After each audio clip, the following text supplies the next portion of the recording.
Bismillahirrahmanirrahim.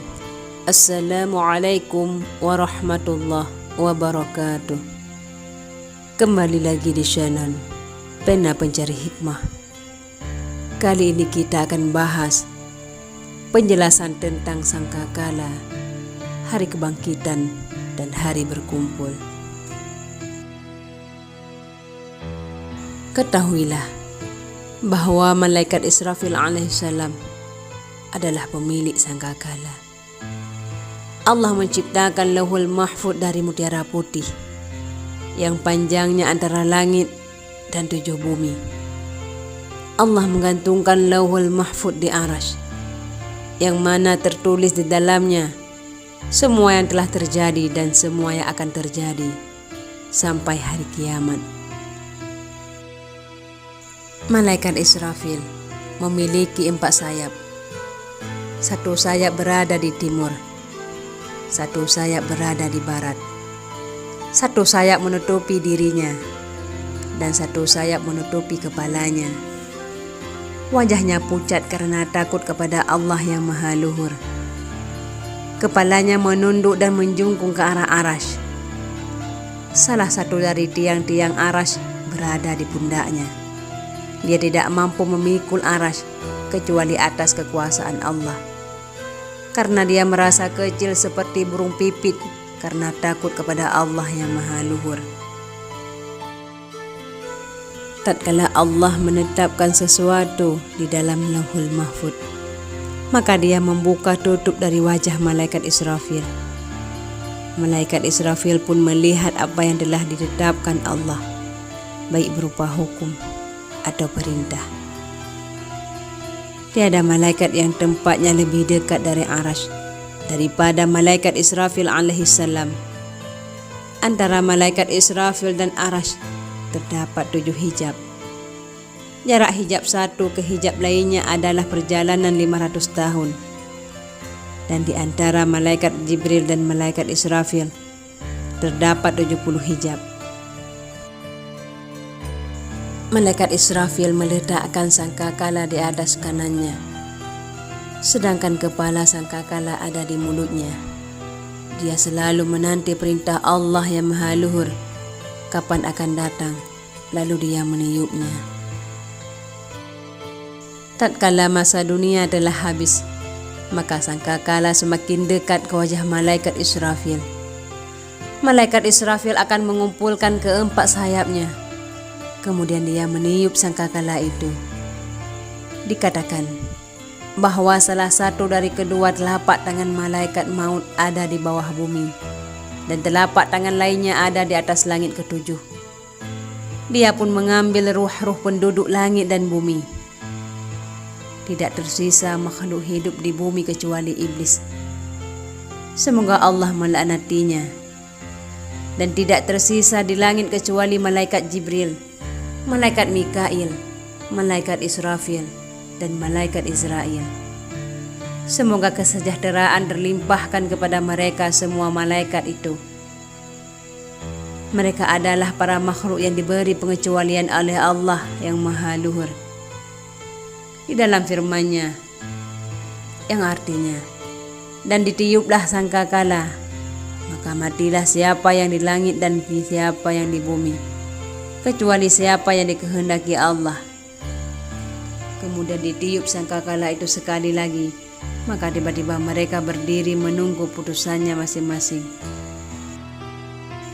Di dalam firman-Nya, "Wa nufikha fis suri fasayaqa man fis samawati wa man fil ardi illa man syaa Allah. Tsumma nufikha fihi ukhra fa idza hum qiyamun yanzurun." Dan ditiuplah sangkakala, maka matilah siapa yang di langit dan siapa yang di bumi, kecuali siapa yang dikehendaki Allah. Kemudian ditiup sangkakala itu sekali lagi, maka tiba-tiba mereka berdiri menunggu keputusannya masing-masing. Dari sahabat Abu Hurairah radhiyallahu anhu berkata, Rasulullah sallallahu alaihi wasallam bersabda, Sesungguhnya Allah yang Maha Luhur telah menciptakan sangkakala. Sangkakala itu memiliki 4 cabang.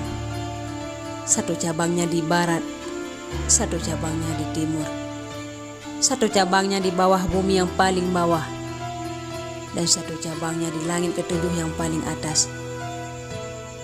Di dalam sangkakala terdapat pintu-pintu sejumlah ruh-ruh.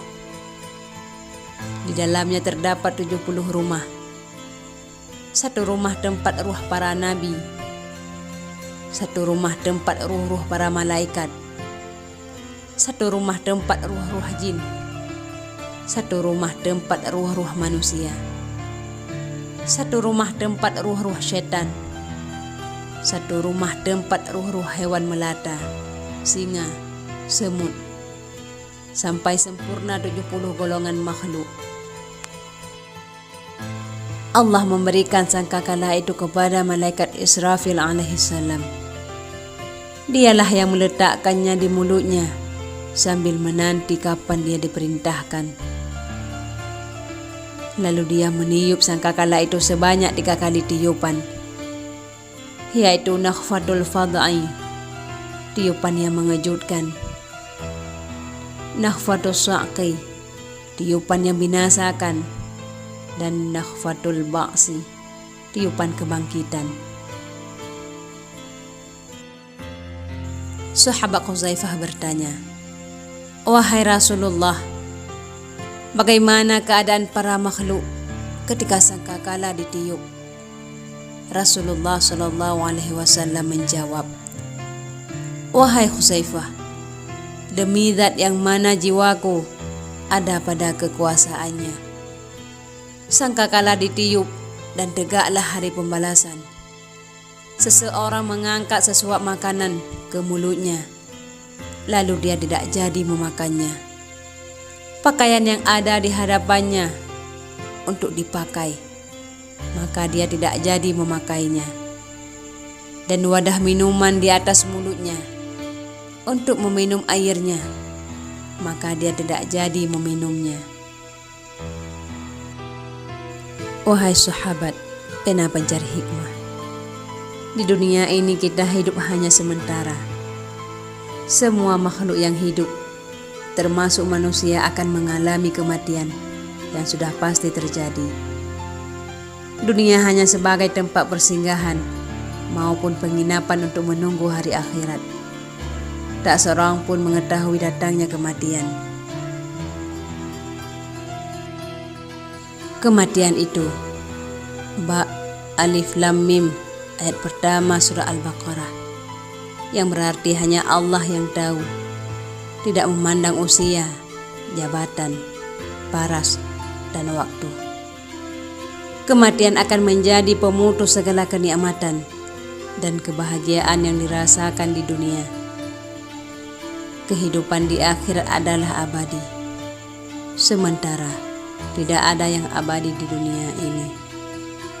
Wallahu a'lam bishawab. Mudah-mudahan ini bermanfaat bagi kita semua.